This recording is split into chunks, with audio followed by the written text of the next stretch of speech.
Canara Robeco equity hybrid fund.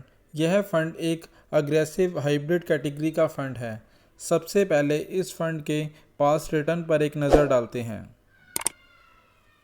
का return दिया है, 2 सालों में 28% से ज़्यादा का रिटर्न दिया है, 3 सालों में 15% से ज़्यादा का रिटर्न दिया है और 5 सालों में 13% से ज़्यादा का रिटर्न दिया है।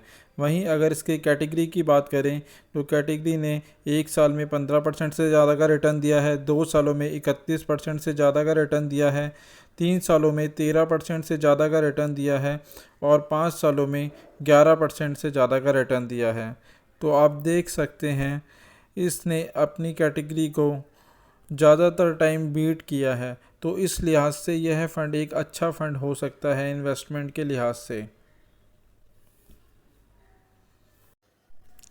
यह फ़ंड एक ओपन एंडेड फ़ंड है। ओपन एंडेड फ़ंड वह फ़ंड होते हैं जिसमें आप कभी भी इन्वेस्टमेंट कर सकते हैं और कभी भी विड्रॉ कर सकते हैं। वहीं इसका बेंचमार्क देखें तो उसका बेंचमार्क क्रिस्टल हाइब्रिड 35+65 अग्रेसिव है। बात करें अगर एग्ज़िट लोड की, तो अगर आप इस फंड में 1 साल से पहले 10% तक अमाउंट निकालते हैं तो उसके ऊपर आपको किसी भी प्रकार का कोई एग्ज़िट नहीं लगता, और बाकी अगर 10% से ऊपर का अमाउंट अगर आप 1 साल से पहले विड्रॉ करते हैं तो उसके ऊपर आपको 1% का एग्ज़िट लोड लगेगा। वहीं अगर आप 1 साल के बाद अपना अमाउंट विड्रॉ करते हैं तो उस पर किसी भी प्रकार का कोई एग्ज़िट लोड नहीं लगता है।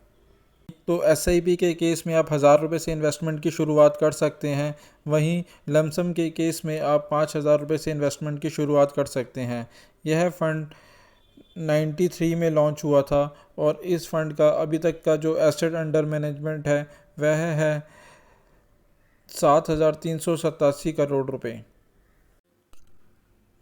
बात करें एक्सपेंस रेशो की, तो इसका एक्सपेंस रेशो 1.93% का है। वहीं अगर किसी व्यक्ति ने इस फंड में 1993 में अगर 1 लाख रुपए इन्वेस्ट किया होता तो आज उसकी वैल्यू 23,97,000 रुपये होती। यह फ़ंड 3 फंड मैनेजर के द्वारा मैनेज किया जाता है। मिस्टर अवनीश, मिस्टर श्रीदत्ता और मिस्टर एंटनी के द्वारा यह फ़ंड मैनेज किया जाता है। वहीं बात करें अगर टॉप 5 सेक्टर एलोकेशन की, अंदर 14.64% का इन्वेस्टमेंट है, आईटी के अंदर 11.15% का इन्वेस्टमेंट है, एनबीएफसी में 9.02% का इन्वेस्टमेंट है, ऑयल एंड गैस में 6.59% का इन्वेस्टमेंट है और ऑटो अलायंस के अंदर 5.61% का इन्वेस्टमेंट है। बात करें टॉप 5 कंपनी एलोकेशन की, तो आईसीआई बैंक के अंदर 5.77% का इन्वेस्टमेंट है, इन्फोसिस के अंदर 5.69% का इन्वेस्टमेंट है, एचडीएफसी में 4.83% का इन्वेस्टमेंट है, स्टेट बैंक में 3.86% का इन्वेस्टमेंट है और रिलायंस इंडस्ट्री में 3.77% का इन्वेस्टमेंट है।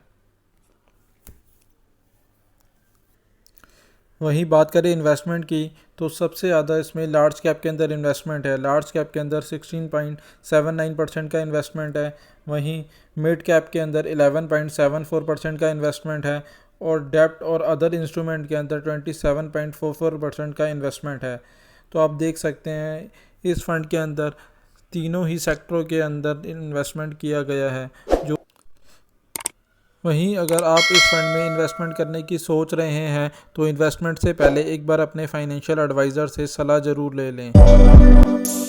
Edelweiss balance advantage fund. यह fund dynamic asset allocation category का एक फ़ंड है। सबसे पहले इसके पास्ट रिटर्न पर एक नज़र डालते हैं। इस फंड ने पिछले 1 साल में 7% से ज़्यादा का रिटर्न दिया है, वहीं 2 सालों में 18% से ज़्यादा का रिटर्न दिया है और 3 सालों में 14% से ज़्यादा का रिटर्न दिया है। वहीं 5 सालों के अंदर 11% से ज़्यादा का रिटर्न दिया है। वहीं बात करें इसके कैटेगरी वाइज रिटर्न की, तो 1 साल में 5% से ज़्यादा का रिटर्न रहा है, 2 सालों में 12% से ज़्यादा का रिटर्न रहा है, 3 सालों में 9% से ज़्यादा का रिटर्न रहा है और 5 सालों में 8% से ज़्यादा का रिटर्न रहा है। तो आप देख सकते हैं कि इस फंड ने पिछले 5 सालों में हर साल अपनी कैटेगरी को आउट परफॉर्म किया है। तो इस लिहाज से यह फ़ंड एक अच्छा फ़ंड हो सकता है इन्वेस्टमेंट के नज़रिए से। बारे में यह डायनेमिक एसेट एलोकेशन कैटेगरी का फ़ंड है। इस फंड में आपका इन्वेस्टमेंट इक्विटी और डेब्ट दोनों के अंदर ही किया जाता है। यह फ़ंड ओपन एंडेड फ़ंड है। ओपन एंडेड वह फ़ंड होते हैं जिसके अंदर आप कभी भी इन्वेस्टमेंट कर सकते हैं और कभी भी विड्रॉ कर सकते हैं। इस फ़ंड का बेंचमार्क जो है वह निफ्टी 50 हाइब्रिड है।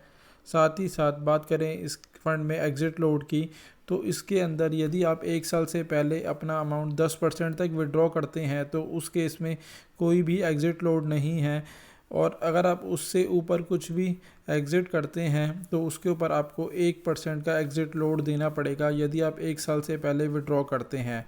और अगर आप 1 साल के बाद विड्रॉ करेंगे तो आपको कोई भी किसी प्रकार का कोई एग्ज़िट लोड नहीं देना पड़ेगा। वहीं बात करें इस फ़ंड के अंदर इन्वेस्टमेंट की, तो एसआईपी के केस में आप 500 रुपये से इन्वेस्टमेंट की शुरुआत कर सकते हैं और लमसम के केस में आप 5000 रुपये से इन्वेस्टमेंट की शुरुआत कर सकते हैं। यह फ़ंड 2009 में लॉन्च हुआ था।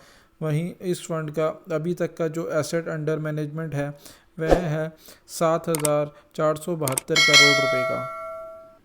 इस फ़ंड का एक्सपेंस रेशो जो है वह है 1.94% का। यह फ़ंड 3 फ़ंड मैनेजर के द्वारा मैनेज किया जाता है। मिस्टर भावेश, मिस्टर भरत और मिस्टर राहुल के द्वारा यह फ़ंड मैनेज किया जाता है। बात करें टॉप 5 सेक्टर एलोकेशन की, बैंक्स प्राइवेट के अंदर 60.24% का इन्वेस्टमेंट है, आईटी के अंदर 11.10% का इन्वेस्टमेंट है, कैश के अंदर 10.28% का इन्वेस्टमेंट है, बैंक पब्लिक के अंदर 7.01% का इन्वेस्टमेंट है, ऑटो में 6.93% का इन्वेस्टमेंट है। एलोकेशन की बात करें तो रिलायंस के अंदर 5.58% का इन्वेस्टमेंट है, आईसीआई बैंक में 5.39% का इन्वेस्टमेंट है, टी बिल के अंदर 5.32% का इन्वेस्टमेंट है, एचडीएफसी बैंक में 5.21% का इन्वेस्टमेंट है और इन्फोसिस के अंदर 3.92% का इन्वेस्टमेंट है। वहीं लार्ज कैप के अंदर 57.23% का इन्वेस्टमेंट है और मिड कैप के अंदर 10.05% का इन्वेस्टमेंट है। वहीं स्मॉल कैप के अंदर 1.11% का इन्वेस्टमेंट है। वहीं डेब्ट और बॉन्ड के अंदर 31.61% का इन्वेस्टमेंट है। तो आप देख सकते हैं कि इसके अंदर डेब्ट और इक्विटी का काफ़ी अच्छा मिश्रण रखा गया है। यह फ़ंड उन सभी के लिए सूटेबल रहेगा जो एफडी का ऑल्टरनेट ढूंढ रहे हैं और जिनका भी नज़रिया 3 से 5 साल का है वह इस फ़ंड में इन्वेस्टमेंट कर सकते हैं। बट इन्वेस्टमेंट से पहले एक बार अपने फाइनेंशियल एडवाइज़र से सलाह ज़रूर ले लें। साथ ही साथ अगर आप इस फ़ंड में या किसी भी और फ़ंड में इन्वेस्टमेंट करना चाहते हैं तो अब आप हमारे मोबाइल ऐप के थ्रू भी इन्वेस्टमेंट कर सकते हैं, जिसका लिंक नीचे डिस्क्रिप्शन में दिया गया है। साथ ही साथ अगर आपका कोई सवाल हो तो आप हमें नीचे कमेंट में कमेंट भी कर सकते हैं। वीडियो अच्छा लगा हो तो प्लीज़ इसे लाइक शेयर करें और हमारे चैनल को सब्सक्राइब करें। धन्यवाद दोस्तों।